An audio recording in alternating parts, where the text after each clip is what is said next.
हम जिनके लिए राजनीति कर रहे हैं, कोई धन कमाने के लिए कर रहा है, कोई कुर्सी बैठने के लिए, कोई हितों की रक्षा के लिए कर रहा है। हनुमान बेनीवाल जी ने पिछली बार सत्ता को लात मारी किसान आंदोलन पे, कौन सत्ता छोड़ना चाहता है? तो हम राजनीति कमज़ोर वर्गों के अधिकारों के लिए कर रहे हैं। हम नहीं लड़ेंगे तो कौन लड़ेगा? अगर हम वोट की परवाह करेंगे तो फिर लड़ेगा कौन? तो हम अपनी लड़ाई लड़ रहे हैं और ये हमारा दायित्व है। हमारे लोग उम्मीद और अपेक्षा करते हैं कि हमारे नेता हमारे साथ खड़े होंगे। आज हमारे बच्चे यूनिवर्सिटी में मर रहे हैं तो हमारी जिम्मेदारी नहीं बनती है क्या कि हम उनके लिए लड़ें या उनको कहें कि आप आके लड़ो पढ़ाई छोड़ के?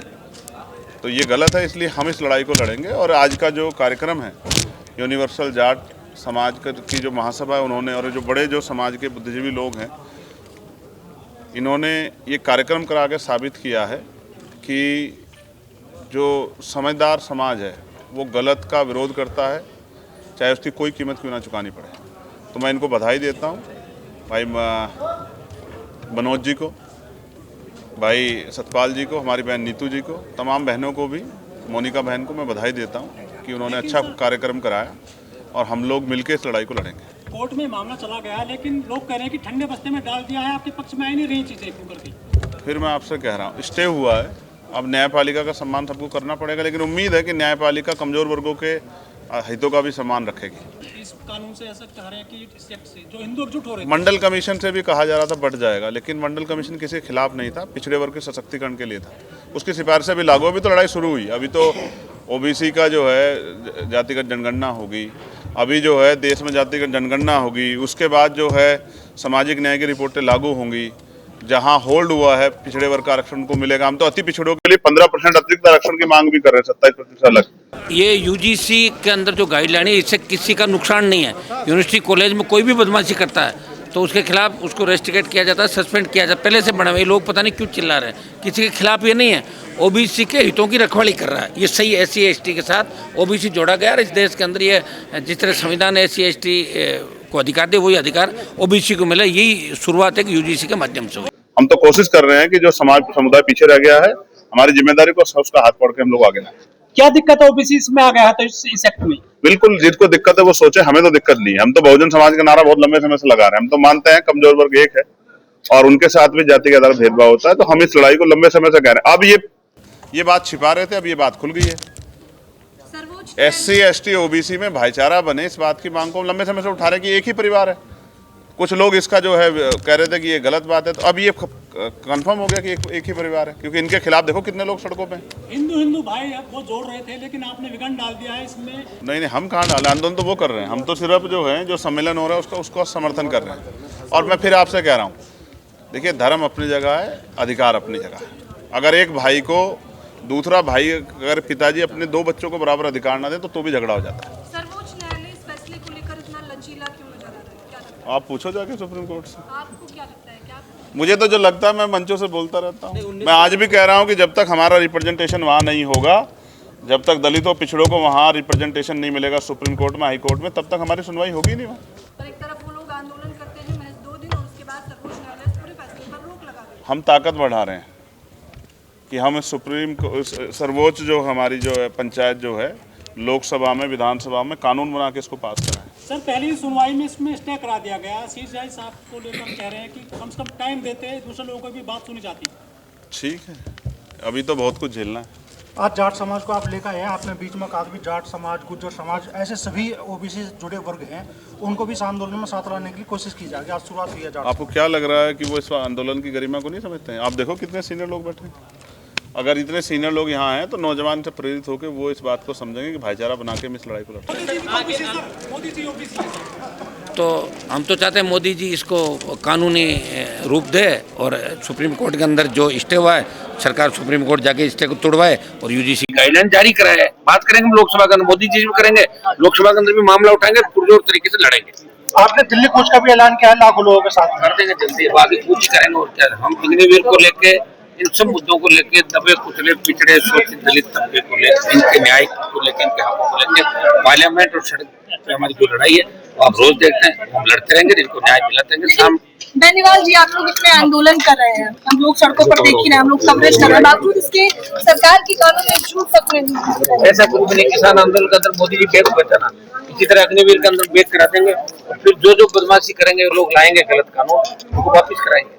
लगातार बोल रहे हैं देश की और भी बहुजन समाज की पार्टियां हैं, लेकिन सवर्णों के वोट का खतरा है, इसलिए नहीं बोल रही हैं। तो आपको फिक्र नहीं है इस बात की? सवाल ये है, सवाल वोट का नहीं, आप किसके लिए राजनीति कर रहे हैं। राजनीति का मतलब है कि हमें शक्ति हासिल करके किसी का भला करना है। तो ये तय करना है कि जिनके साथ हम आज नहीं खड़े, जब हम कमजोर हैं, तो कल ताकत में क्या उनका भला कर सकते हैं क्या? कौन बताएगा? स्वर्ण नहीं बताएंगे अपने आप को कि मैं ऊंच हूं ये नीचे है। आप ही तो करोगे ये सारी चीजें। फिर आप लोगों को बोला जाता है तो दुखती नस पे हाथ रख देना हो जाता है कि ऐसे कैसे बोल दिया आपने।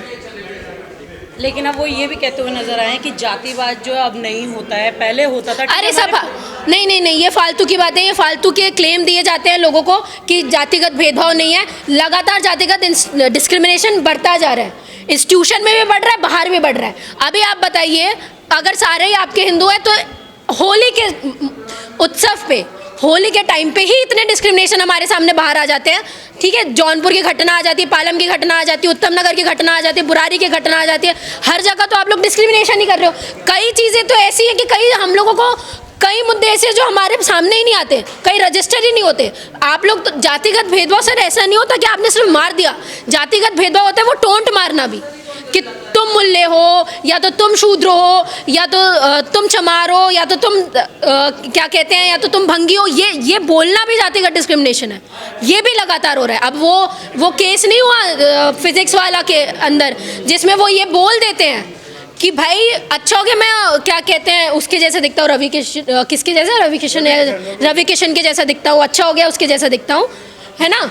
अच्छा हो गया मैं भंगी या चमार की तरह नहीं दिखता। ये बोलना क्या हुआ? ये तो टीचर है, इनकी ऐसी भाषा का यूज करते हैं। हाँ तो बताइए ना, इसका क्या हुआ?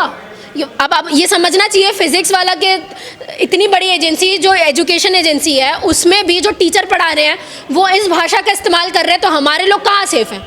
कितने लोग पढ़ते हैं, कितने लोग ये सारी चीज़ें कितने लोग फिजिक्स वाला से पढ़ रहे हैं सर? सिर्फ आईएएस नहीं, हर बेंच में सीयूईटी से लेके हर तमाम गवर्नमेंट जॉब्स की जो तैयारी कर रहे हैं बच्चे, वो सब फिजिक्स वाला देखते हैं। और वहाँ पे ऐसे टीचर्स को रिक्रूट किया जाता है। मानसिकता सामने से नहीं बताई जाती है, मानसिकता जातिवाद का मसाला भरा जा रहा है। बिल्कुल भरा जा रहा है, बिल्कुल भरा जा रहा है। वो टीचर्स को ऐसे सामने लाके इनडायरेक्टली बताना, वो तो अच्छा हो गया बच्चों ने रिकॉर्ड किया वो चीज़, बच्चों को पता है कि ये डिस्क्रिमिनेशन है, इसलिए वो चीज़ वायरल हुई, इसलिए उनको हटाया गया। ठीक है, वरना ऐसा नहीं होता तो इसको नॉर्मली जैसे तौर पर लिया जाता है ना, वैसे लेके छोड़ दिया जाता। ये बहुत आसानी से बोल देते हैं कि कुछ नहीं है, सारी चीज़ें बहुत नॉर्मल है। तो आके निकलो ना ग्राउंड पे, क्यों नहीं निकलते? जाओ ना वहाँ पे, जौनपुर में जाना चाहिए था ना तुम्हें, पालम में जाना चाहिए था ना, दलितों को जिनको मारा जाता है, उस लड़के को जो मारा गया, जाना चाहिए था वहाँ पे। क्यों नहीं जाते हो? दूर दूर के ढोल बहुत सुहाने लगते हैं इनको। कोचिंग इंस्टीट्यूट खुल रहे हैं, यहाँ पे जातिवाद पढ़ाया जा रहा है। हाँ, बिल्कुल पढ़ाया जा रहा है। अब एक्चुअली क्या है कि ग्राउंड पे अंबेडकर जी की कॉन्स्टिट्यूशन की वजह से ना, ग्राउंड पे ये लोग कुछ नहीं कर सकते कि हमने छुआछूत कर दिया, ऐसा डिस्क्रिमिनेशन कर दिया, ये चीज़ नहीं कर सकते। लेकिन पीछे से लोगों को भरना तो है ना, तो एजुकेशन इंस्टीट्यूशन में भर दो, है ना, ऐसे बड़े बड़े इंस्टीट्यूशन में भर दो, तो लोगों को दिमाग में चला जाने चाहिए बात। धन्यवाद भाई मनोज जी। आज गालिब इंस्टीट्यूट है ये, गालिब इंस्टीट्यूट में यूनिवर्सल जाट मिशन के हमारे साथियों द्वारा यूजीसी के समर्थन में ये जो सेमिनार आयोजित किया गया है, मैं इनको बधाई देता हूँ। बधाई इसलिए देता हूँ कि जो जागरूक लोग हैं वही समाज का मार्गदर्शन करते हैं। समाज तो देश की आबादी के आधार पर बहुत बड़ा है, लेकिन उसमें जागरूक लोग कितने हैं ये उनकी क्रियाओं के आधार पर निर्णय होता है। तो मैं बधाई भी देता हूँ, और जितने सम्मानित अतिथि यहाँ पहुँचे हैं, मैं इनके और इनके परिवार के लिए, जो सामने हमारे साथी बैठे हैं, उनको भी बधाई देता हूँ, उनके परिवार के लिए भी मंगल कामनाएं करता हूँ। बहुत सारे जाने पहचाने चेहरे हैं, मुजफ्फरनगर के हों, मेरठ के हों, हरियाणा के हों, बिजनौर के हों, बहुत सारे वो चेहरे हैं जो आंदोलन में काम कर रहे हैं। तो इसका मतलब वो अपने आंदोलन पे, गाजियाबाद के साथी भी सीनियर मुझे दिख रहे हैं, तो वो इस बात की उपस्थिति दर्ज करा रहे हैं कि वो अपनी लड़ाई को लड़ रहे हैं। सहारनपुर के भी साथी यहाँ बैठे।